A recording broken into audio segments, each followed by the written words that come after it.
Le Singlecast vous est présenté par La Route des Roms, le spécialiste du rhum antillais sur Internet. Rhum Bocaïdou.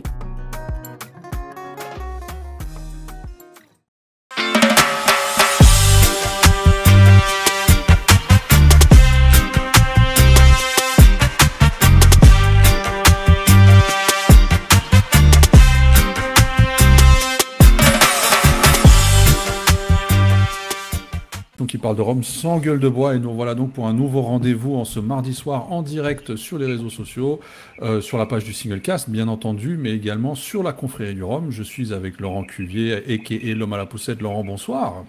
Bonsoir Benoît, bonsoir tout le monde. Avec nous avons également Géry Gitani, comme d'habitude. Bonsoir. Et invité spécial de cette émission, Stéphane Gouillet, en direct de Martinique, de chez BD Trésor, en direct de son bureau, il me semble. Stéphane, comment vas-tu ? Bonjour, ça va très bien, super. Ça va. Alors pour toi, pour le coup, c'est pas la soirée, tu es en plein après-midi, donc on va pas non plus monopoliser ton temps. On sait que tu es quelqu'un de très occupé. Ça n'empêche qu'on a quand même quelques questions à te poser, mais nous allons parler de BD Trésor et notamment de ton dernier Rhum vieux d'ici quelques instants. Mais je vais d'abord passer le micro à notre cher Laurent qui va nous développer les news de la semaine. Laurent, c'est à toi. Bien le bonsoir. La déferlante de nouveautés s'arrête pas, alors on y va. Flor de Caña sort une référence en collaboration avec le bar 1802, un 19 ans réduit à 53%. Et pour l'avoir goûté, c'est peut-être le meilleur rhum officiel de la distillerie, à mon avis. Abuelo, la marque du Panama, a présenté au salon Dugas Club Expert le Three Angels, un 12 ans à la double maturation dont les fûts étaient placés au plus haut du chai, là où la part des Angers est la plus élevée, d'où le nom de la cuvée. Après le Clos Godino ou décollage, selon où vous êtes, Naisson annonce la sortie d'un rhum vieux nommé Étoile. La carafe contient des rhums millésimés utilisés entre autres pour les armadas et on va des années distillation 2000 jusqu'à 2013 et chaque année devrait voir la sortie d'une nouvelle bouteille de la gamme, chacune dédiée à une étoile. Oui, il va y en avoir un paquet. Grosse actualité chez la Maison du Rhum, la marque d'embouteillage de Dugas. En effet, outre les batchs 6, où nous pourrons trouver entre autres un Séverin, un Cruzan, un Abuelo et un TDL, indiqués sur la bouteille par le pays d'origine et non par la distillerie dont ils sont issus, il y a également 3 carafes qui sortent. Celle-ci renferme un Madagascar hors d'âge, un Barbade lui aussi hors d'âge et un Panama de 20 ans. Naga, le rhum de Thaïlande, propose 2 nouveautés, un 12 ans et un full proof à 62,3%. Je les ai goûtés, le 12 ans est vraiment pas mal et je pense qu'on va avoir de plus en plus de rhum de Thaïlande de cette origine. Cadenheads, l'embouteilleur britannique, a sélectionné 2 nouveaux rhums, un Trinidad 11 ans et un Jamaïcain de chez Clarendon de 17 ans si je ne m'abuse. Les deux sont à 46% et sont assez moyens. On file chez Plantation, qui a récemment présenté ses single casques 2023. Même principe que chaque année. Donc là, on a 14 rhums au triple vieillissement, donc le plus souvent en ex-fût de Bourbon dans le pays d'origine, suivi d'une maturation en ex-fût de Cognac en France, et enfin une 3e étape dans des fûts divers et variés, avec vraiment un vaste éventail. Au programme, et je ne vais pas tous vous les détailler, mais on a 3 Trinidad, 3 Barbade, 2 Fidji, mais aussi Guatemala, Panama, Jamaïque, et une première avec le Salvador. Mais ce n'est pas tout chez Plantation, puisqu'une nouvelle référence a également fait son entrée dans la famille, un assemblage de rhum de la Barbade, de l'île Maurice, qui est un pur jus de chez Saint-Aubin, et des Fidji. L'ensemble est dosé à 20 grammes par litre et proposé à 40%, et son nom c'est le Cylinder. Et ce n'est pas tout, puisque c'est également l'édition 2023 du Black Cask qui voit le jour avec, pour cette année, un blend Barbade et Venezuela. Brugal, on change d'origine. Brugal dévoile le premier rhum de sa Collection Visionaria, à peu près. Sa particularité est d'avoir séjourné quelques mois en fin d'élevage dans un fût où des fèves de cacao ont été préalablement toastées. Pas goûté, je ne sais pas trop ce que ça donne, on verra. Santa Teresa dévoile son Speyside Whisky Cask Finish, une finition de 13 mois dans un fût de whisky du Speyside donc, et c'est à 46%. A priori, c'est la première référence d'une gamme de casques finish chez Santa Teresa. Et pour finir, je vous avais parlé il y a un mois d'un nouveau exceptional casque.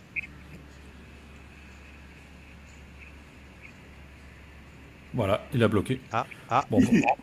C'est bon.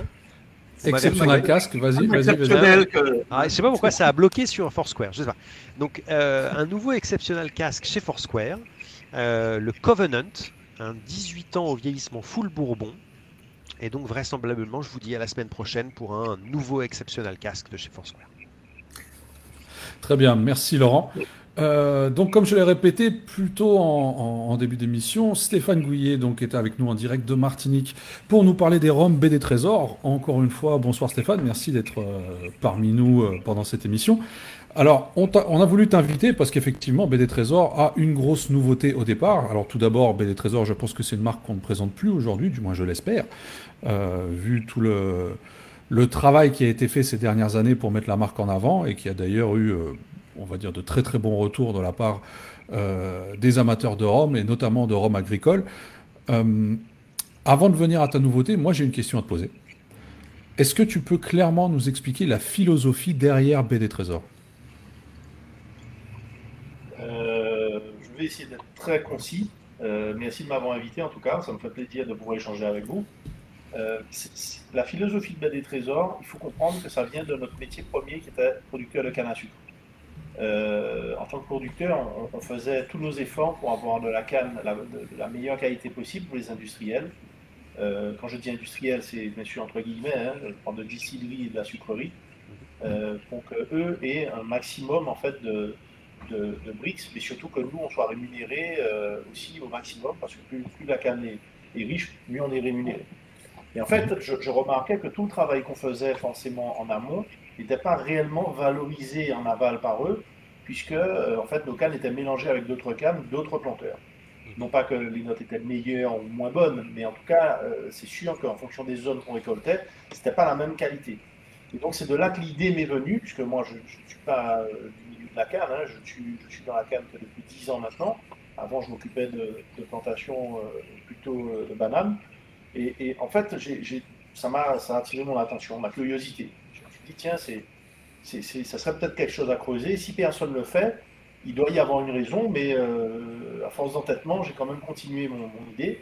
Et j'ai discuté avec beaucoup de personnes, notamment des tonneliers. J'ai été faire une formation à Ségonzac et j'ai vite compris que la qualité de la matière première pouvait influencer directement sur la qualité des rhums qui pouvaient en être faits. Et donc ça, c'est l'idée vraiment de base de chez nous, d'essayer de savoir quel impact ou quelle différence il pourrait y avoir dans la qualité des rhums en fonction des zones de production.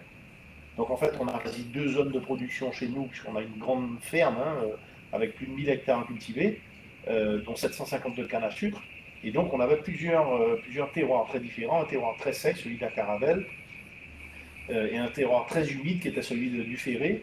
Les 2 zones sont à 4 km, mais elles sont quand même très proches, mais très très différentes, parce que géographiquement positionnées à des endroits très différents. Et ce qu'on a remarqué, en fait, c'est qu'il y avait de vraies différences de profil des eaux de vie. Et leur influence sur le vieillissement était très très importante, avec très rapidement une meilleure extraction des eaux de vie issues de la zone sèche dans le chêne américain, et une meilleure extraction des eaux de vie de la zone humide dans le chêne français.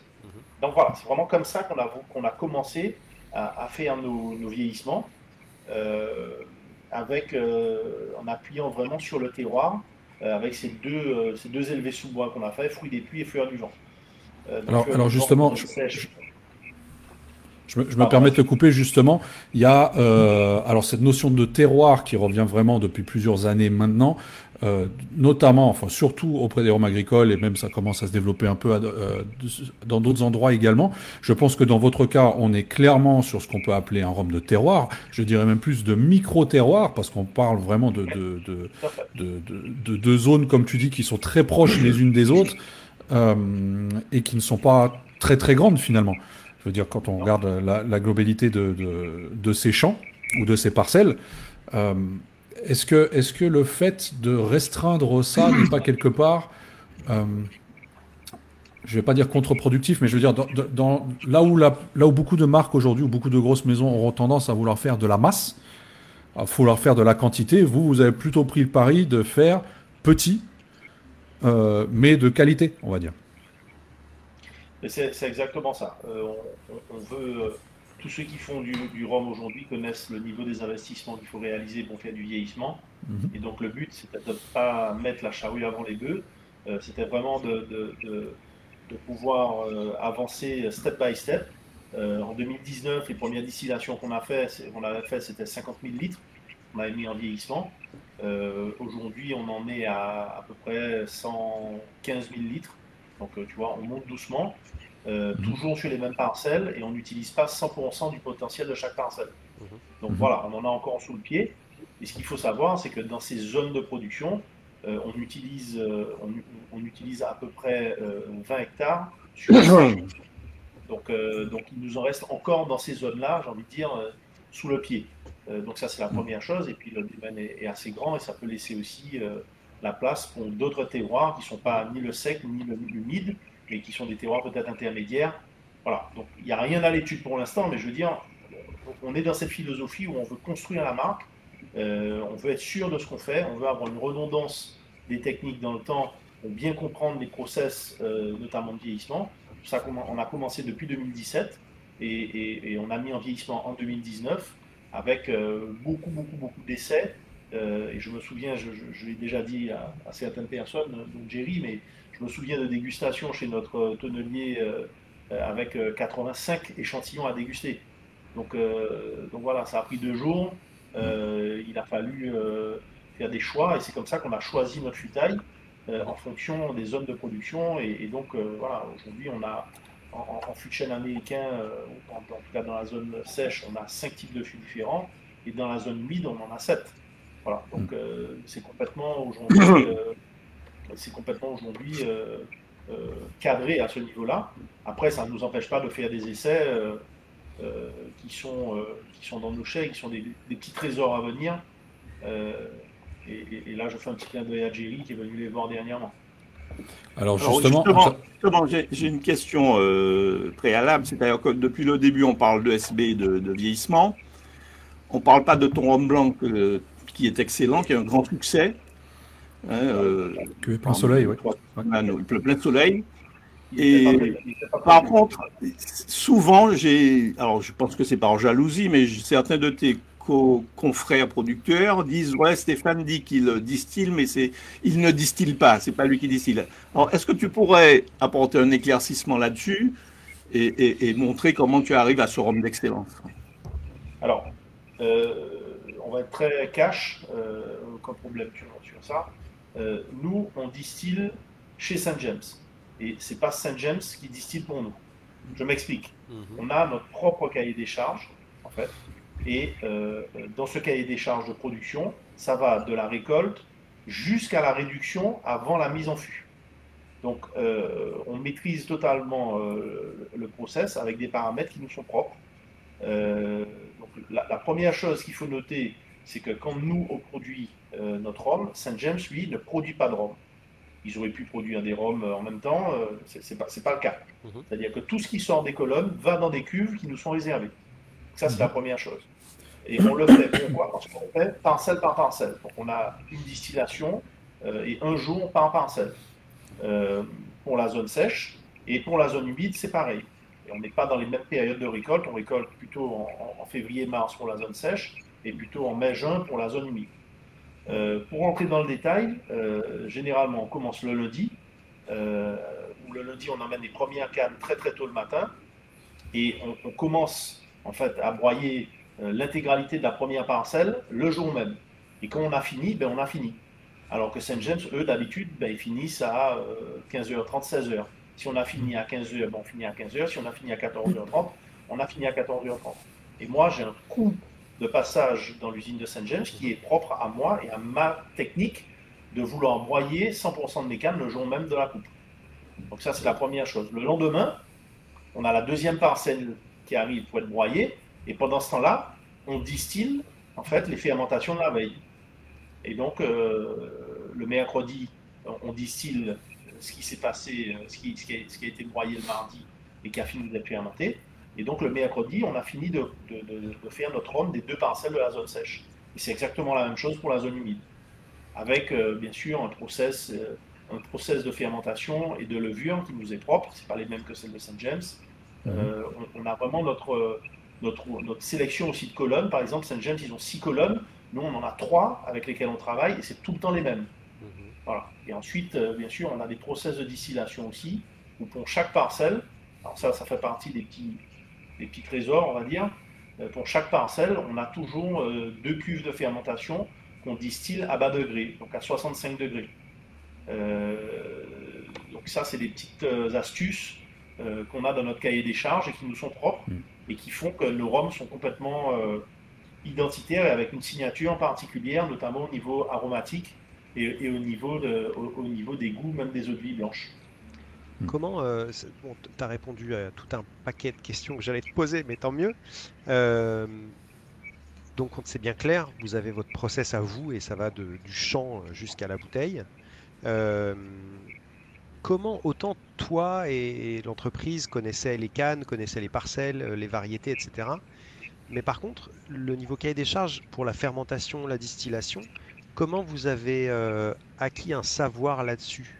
Vous êtes fait aider de gens on a eu recours à un œnologue conseil qui travaille avec nous sur le projet depuis le début, depuis 2017, et qui nous a aidés dans la, on va dire, première rédaction du cahier des charges. Et ensuite, bien sûr, on a discuté avec Jean-Claude Benoît, qui est le